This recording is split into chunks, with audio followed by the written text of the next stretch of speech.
खड़े रहेंगे।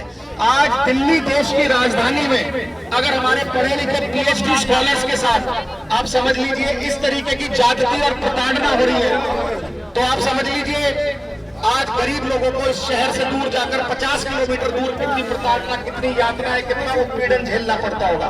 सैनिक दल ने दिल्ली की विधानसभा के अंदर उस विधायक का काला मुंह करने का काम किया।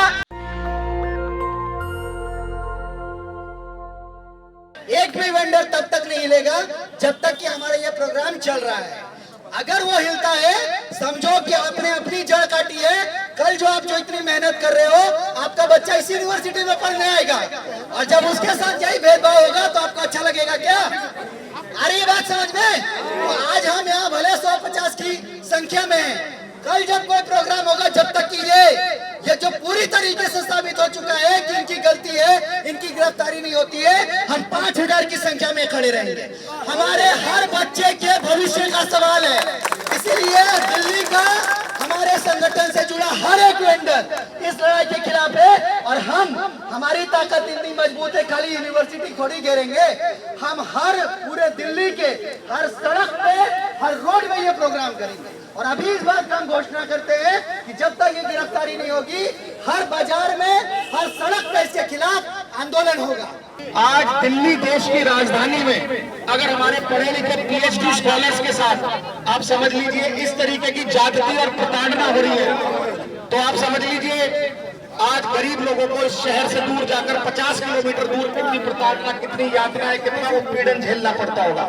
ये आज एक पूरे देश में के लिए शर्मसार करने वाली स्थिति है कि जो व्यक्ति आज पीएचडी स्कॉलर कर रहा है दिल्ली यूनिवर्सिटी से, और दिल्ली में अगर वो लेक्चरर लग जाता है तो किस तरीके से इन मनोवादी लोगों को जो संविधान में विश्वास नहीं करते उनको पचता नहीं है और किस तरीके से उसको तंग करने का काम करते हैं। ये वैसा ही केस है जैसा रोहित वेमुला के साथ इन्होंने किया, ये वैसा ही केस है जैसा पायल कर्मी के साथ इन्होंने किया, ये वैसा ही केस है जैसा प्रोफेसर चंद्रशेखर के साथ किया और उनको मजबूर किया कि उन्होंने सुसाइड कर लिया।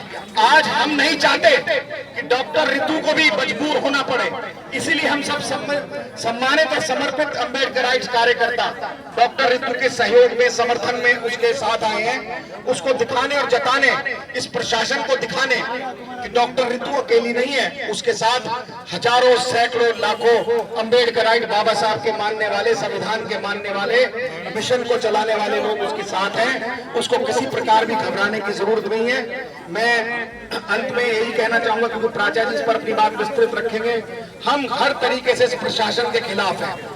और ये दिल्ली की राजधानी में हो रहा है कि पहले तो SC/ST एक्ट जो 1989 में बना था, ये मीडिया के लोग भी सुन लीजिए, कई लोग कहते हैं कि SC/ST एक्ट का बड़ा वायलेशन होता है। पिछली एक सुप्रीम कोर्ट की सरकार ने तो उसको बदलने का काम भी किया था।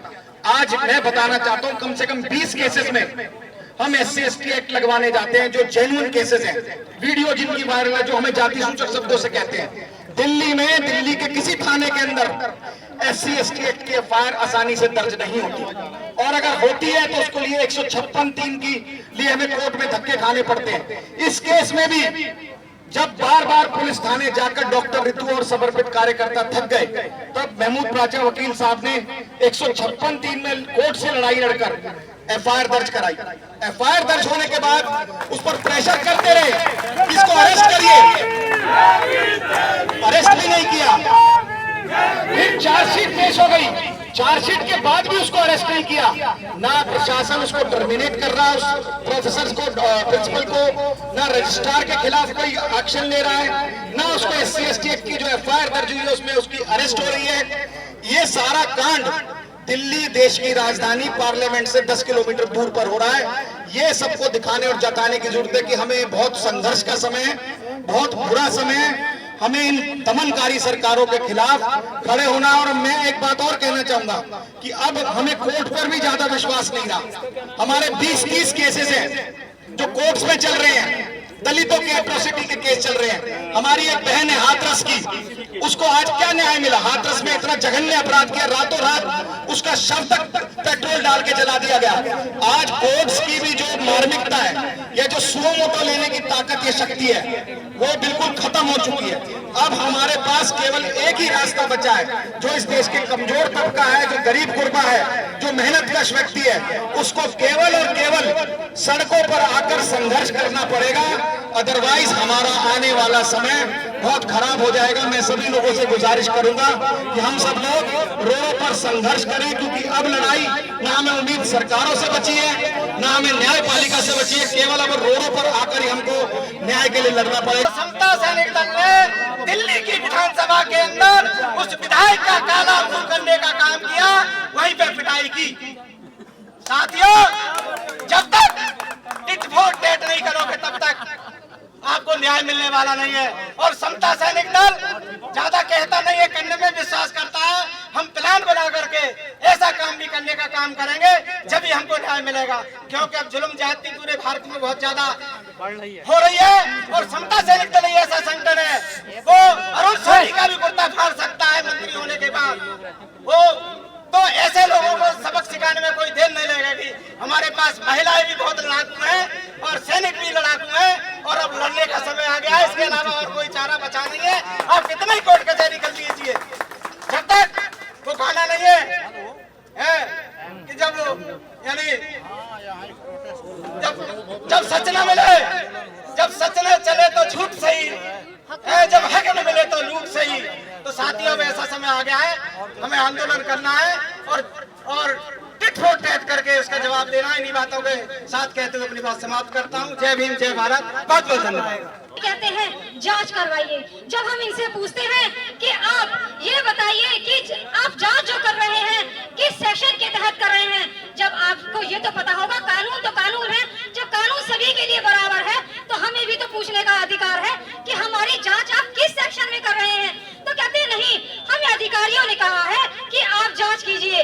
मतलब कहने का मतलब ये अपना कोई जवाब नहीं देते। हम जांच अपनी क्यों करवाएं? हमारी FIR कीजिए, आप फिर उसके बाद जांच कीजिए, उससे पहले आप गिरफ्तारी कीजिए।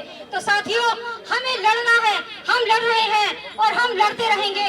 और हमें पता है, क्योंकि यहाँ पे हमारे जो तमाम साथी हैं बहुत बातें कही, तो हमारी जो लड़ाई है इसको जीत की लड़ाई में तब्दील कीजिए। मैं मानती हूँ कोई व्यक्ति अकेला नहीं है। हर व्यक्ति अगर ये सोचे कि हमें जीतना है और हम उस लड़ाई को अंत में, क्योंकि लड़ाइयाँ तो देखो आंदोलन होंगे, बहुत कैंडल मार्च जलाई जाएंगी, हम जिंदा हैं तो हम जिंदा लोगों के साथ खड़े हुए। हमारे मरने का इंतजार मत कीजिए, क्योंकि मरने के बाद तो मुर्दा लोगों की कौन वो सुनता है।